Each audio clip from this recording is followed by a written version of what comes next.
Chers amis, chers amis, je suis partagée parce que je me dis que des éditos comme celui de l'autre jour, qui est un peu long et peut-être moins concis que certains autres, mais ce sont des moments où parfois je suis tellement inspirée, où je ne pourrais pas avoir une parole plus juste par rapport à ce que j'essaye de transmettre. Et ce que je dis de moi et le développement de ma pensée, on peut dire, pour moi, c'est presque indépassable. Je ne peux pas faire mieux, j'ai déjà tout dit. Mais des éditos comme ça, il y en a eu plusieurs où je me suis dit, après ça, il n'y a plus rien à dire. Je n'ai plus rien à ajouter. J'ai tout dit et je l'ai dit de la meilleure façon.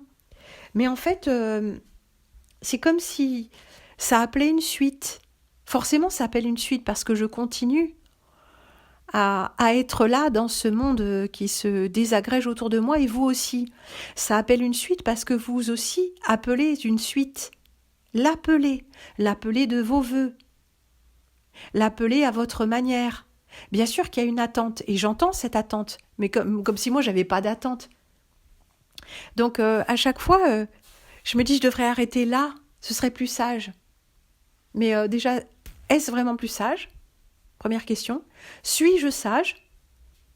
Sommes-nous sages ? Sommes-nous capables de mettre un point d'arrêt ? Est-ce finalement une bonne chose ? Ça, je ne sais pas non plus. Je me demande, je ne sais pas. Après tout, je ne sais pas. Et puis en fait, non seulement notre pensée continue à se développer, mais notre monde intérieur et émotionnel, lui aussi, continue à être transformé. Ces transformations sont subtiles. Elles ont besoin d'être rappelées, d'être rafraîchies. Donc peut-être que c'est bien aussi que je m'arrête pas, malgré tout. Quand il y a de ces éditos qui sont pour moi, à chaque fois c'est pas prémédité puisque déjà c'est improvisé. Donc ça part d'un sentiment ou d'une idée de, je sais pas, la lumière est affreuse et j'ai besoin d'exprimer qu'il y a quelque chose de bizarre, que je me sens pas chez moi ici, dans ce monde, etc. Mais comme je me ramasse émotionnellement et intellectuellement, au lieu de me répandre « Ah, c'est nul, et les avions, et on va tous crever », enfin, c'est pas ça l'idée, hein. Vous avez bien remarqué. C'est d'amener de la conscience. C'est pas de faire semblant que tout est beau quand on voit qu'il y a un truc qui va pas. C'est de rentrer en nous-mêmes en même temps que nous regardons à l'extérieur pour pouvoir explorer notre propre conscience. Vous savez, ce regard qui part dans les deux sens à la fois, que nous avions vu avec ce magistral Douglas Harding. Magistral. Ah oui, j'avais pas continué les émissions, on était passé à autre chose, mais le livre est... je l'ai pas ici, je l'ai, mais je l'ai pas ici, pas à portée de la main. On continuera peut-être. Mais il s'agit de continuer à regarder, jour après jour, d'infimes changements, et aussi de voir d'infimes changements en nous, ce qui change et ce qui ne change pas. Donc je me dis, je devrais attendre et mettre un édito par semaine. Voilà, que ce soit attendu, qu'il y ait cette faim et soif. Ça, ce serait bien. Enfin, ce serait bien. Ça nous laisserait le temps de digérer et de ne pas être dans la consommation. Voilà, ça ce serait peut-être un truc à faire. D'un autre côté, je sais pas vous, mais moi, ma pensée, elle va vite. Et mon enthousiasme à explorer avec vous toutes ces choses, en esprit, en parole ou en image, pour moi, c'est devenu quelque chose de très goûteux. Mais aussi, bien sûr, j'avoue, évidemment qu'il y a une addiction de votre part et de la mienne. N'est-ce qu'une addiction ? N'est-ce qu'une façon de consommer ? Ou est-ce la façon que nous avons trouvée, vous et moi, pour rester vivants ? Eh bien, je ne sais pas. Je ne sais pas. Comme cette activité de vous présenter des émissions culturelles, humoristique, culturelle avant tout, on va dire, hein, et de réflexion et d'exploration de soi et de transmission aussi d'informations pour certaines. Qu'est-ce que je voulais dire ? Cette activité-là, je ne l'ai pas décidée. Elle s'est imposée. Elle a été à un moment absolument évidente parce que, je vous l'ai dit plusieurs fois, hein, comment c'était arrivé. Parce que je voyais que mes congénères manquaient de certaines connaissances et plutôt d'une certaine grille de lecture et pouvaient facilement tomber dans des panneaux en ce qui concernait le discernement par rapport à ce qui était en train de nous arriver en 2020 lorsque nous étions enfermés. Et en fait, j'ai jamais eu d'attente. Je me suis dit, il faut juste que je le fasse. Et peu à peu, je me suis révélée là-dedans. Je me suis révélée et il y a eu un échange très riche. Donc c'est pour ça que je continue. Parce que j'y ai pris goût, mais aussi parce que, en fait, ça m'a été présenté, c'est ça que tu vas faire maintenant. C'est pas moi qui l'ai décidé. C'est l'intelligence qui m'a été donnée, c'est l'éducation qui m'a été donnée, dans lesquelles je ne suis pour rien. Et il y a la façon dont j'ai cultivé ce qui m'avait été donné, par ma naissance, mon éducation, mon chemin de vie, tout ça, la façon dont je l'ai fait fructifier. Donc il y a de moi, et il y a ce qui n'est pas de moi, ce qui est donné par grâce. Et je pense que c'est ce que j'ai de mieux à transmettre et à montrer, dans le sens où ça devrait nous inspirer tous, je m'inclus. Moi, je suis inspirée par des gens qui font montre d'intelligence, de personnalité dans le meilleur sens du terme, de courage, de constance, de créativité, d'intelligence.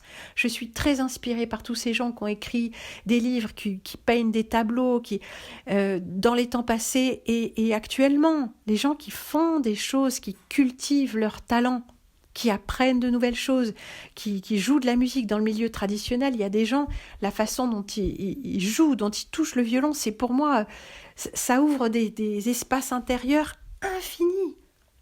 Rien que de les écouter, de les regarder, je suis transformée parce que je pense à leur façon de faire quand je joue moi-même. Et le meilleur de mon jeu n'est pas de moi, ça vient d'eux. Mais quelqu'un qui m'entendra se laissera inspirer par moi, ne connaît pas l'ensemble des gens que j'ai côtoyés, approchés avec révérence pour me fabriquer tel que je me suis fabricotée en tant que musicienne traditionnelle. C'est ça la tradition, justement. C'est la transmission. Donc je me dis que je ne devrais pas mettre d'émissions en ligne aussi souvent et tous les soirs et tout ça. Et puis en fait, je me dis c'est presque comme malgré moi, il y a beaucoup de choses tout le temps.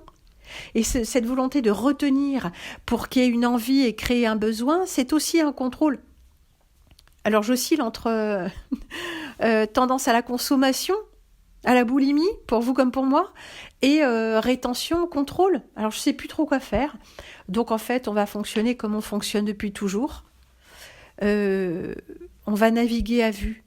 Et puis il y a toutes ces émissions qui étaient surtout qui étaient sur la chaîne Prune de Secours, parce que c'était les émissions culturelles, les émissions que je voulais pas mettre sur la même chaîne, parce que sur la chaîne principale, je voulais parfois garder le fil, comme par exemple les collines ou la soumission, c'était pas sur la chaîne principale, c'était pas possible sur cet éditeur-là, mais il y avait un pinceau pour vaisseau, le voyage en Suède, quoique le voyage en Suède était peut-être sur la chaîne principale, je sais plus. En tout cas, toutes ces émissions-là, il faut les remettre en ligne. Parce que c'est des émissions majeures, l'air de rien.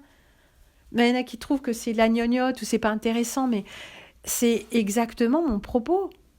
C'est de ça que je parle. Je parle de l'art, je parle de la culture, de la façon dont la culture façonne notre esprit, tout ça. Et nous observer, nous, quand on regarde quelque chose, on le trouve beau ou pas ? Même si c'est piégé, qu'est-ce qu'on voit d'abord ? On voit d'abord le piège ou on voit d'abord la beauté ? Ou on voit les deux ? Il y a plusieurs choses à voir, à la fois à l'extérieur de nous, là où se porte notre regard, et à l'intérieur, à l'endroit d'où part notre regard et où sont nos émotions et notre pensée. Et c'est un exercice qui demande énormément d'attention et de perspicacité que de regarder quelque chose à la fois avec le regard extérieur et le regard intérieur. C'est-à-dire se regarder soi, enfin plus exactement, être attentif à ce qu'on perçoit quand on regarde le monde extérieur. Et il y en a un paquet d'entre vous qui deviennent très très ferrés, très très bons à cet exercice-là. Et c'est ça qu'on fait ensemble. Et se dire, et ça tu l'as vu ? Ah non, je t'ai passé à côté, ça alors ? Est-ce que c'est un détail dans un tableau ? Ou est-ce que c'est un sentiment qui se fait jour alors qu'on croit parler d'autre chose ? Où est-ce que ça se situe, cette chose que nous devons voir ? Parce que les mensonges, chers amis, et vous le saviez mieux que moi, les mensonges que nous dénonçons ne se situent pas tous à l'extérieur de nous. En attendant, et comme toujours, je vous souhaite une belle soirée en ma compagnie pour ceux qui désirent la passer en ma compagnie. Compagnie à distance, bien sûr, avec un édito et une réédition sur la chaîne des archives à suivre. Je vous présente mes hommages et vous souhaite une excellente soirée.